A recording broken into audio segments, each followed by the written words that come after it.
Duelists are the damage dealers of Marvel Rivals, and today we're going to talk about the melee style duelists that need to get in close and do their damage that way. This is broken up into two different tiers of dive style and brawl style. We're still going to talk about both together and rate them out on how easy they are to pick up for new players. At the end of the video, we'll also then show how the tier list changes once you get up to the higher tiers of play.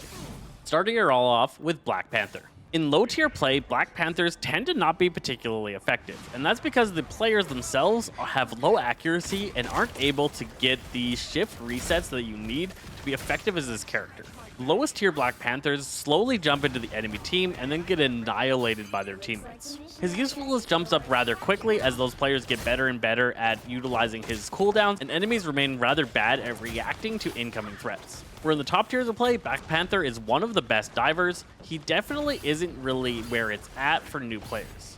I'm probably going to rank him at about a B rank option because your accuracy does need to be high to play Black Panther, but also players are really bad at dealing with how fast he is, and you're probably still going to be relatively effective as his character regardless of your skill level. Next up is Iron Fist, and Iron Fist is the low tier bully. He shrugs off attacks a lot better than the other low tier characters, and he's very oppressive to strategists and ranged duelists. Due to people's inability to react to him and the fact that they can't really see him effectively, Iron Fist reigns supreme as a dive style character in the lowest tier lobbies. This does end up dropping pretty hard as we get into the deeper tiers of play, but early on all the way through gold, Iron Fist is a dominating force. Magic. Magic is a really strong character for new players to be able to pick up, and she's my recommended melee style character for players to learn. She can be played both as a brawler and a dive duelist. She doesn't require the highest of accuracy or the stickiest of players to be able to play effectively due to the wide range of her attacks. She can get a little bit complicated to track movement wise for yourself and for your enemies, but that ends up being more a benefit than a hindrance.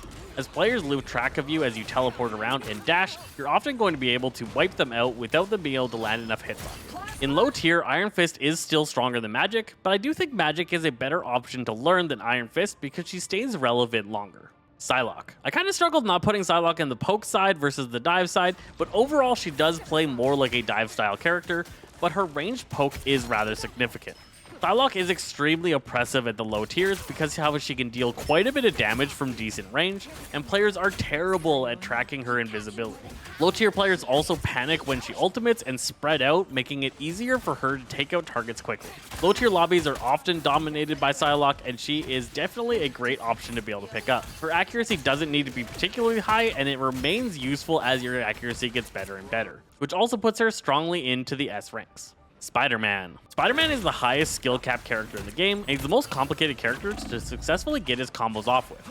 Unfortunately, SpiderMan played at his best still pretty much only kills one target and then gets away. You have to do a lot of work as Spider-Man to be as effective as one single arrow from Hawkeye or 2 attacks from Hela. There's just not a real reason to learn how to play this character because you're working way too hard to do too little. He's very hard to play, he's hard to be effective as, and he'll never really dominate a game. I think Spider-Man overall is a D tier pick for new players and for experienced players alike.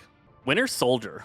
Winter Soldier is another character that I kind of struggled not putting in the poke style, but I think overall the way players play him, he's more so played like a brawler. Winter Soldier requires regular reloads, and he doesn't do that much damage if he isn't regularly getting headshots. Low tier players will almost never use his grip effectively, and he'll often miss it, which really reduces the power of that ability. They're not likely to have the accuracy needed to get the really strong chain of ultimates off that can really make him oppressive in the mid-tier ranks. In low-tier lobbies, Winter Soldier is a C-tier pick. It'll be better for your team to pick almost any of the other melee-style characters. And finally, we've got Wolverine. And nearly every early tier list pulled Wolverine at the bottom of D tier, and I think for new players, that's where he remains. Wolverine feels like a diver and a brawler, and he is none of the above. Wolverine is actually a tank killer, and his job is to shred the frontliners of your enemy team and to reposition them into dangerous situations, isolating them out and making it easier for your team to kill those targets. New tier players are not playing Wolverine like that, and his kit is a little bit complicated to be able to pull off any other type of play. He doesn't do particularly high damage to any targets, and he can't really brawl against anyone. For new tier players, Wolverine is a D tier pick, just above Spider-Man because he's not as complicated as Spider-Man is to learn, and he will have a little bit more effectiveness in games than you will see the average Spider-Man have. Early tiers, there's a really high stack for these dive style characters at the top of the list, and there's very little reason to not pick these characters compared to the others that you have options to pick up.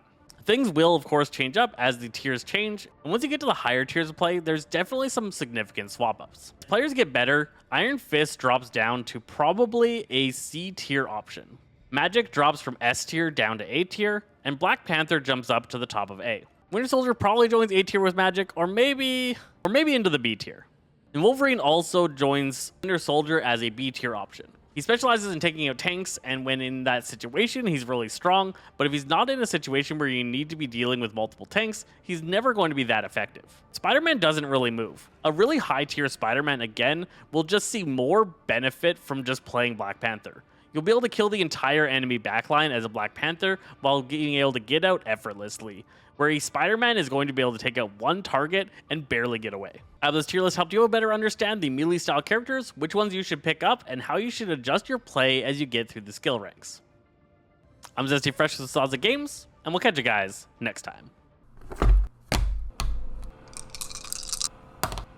Sazaze.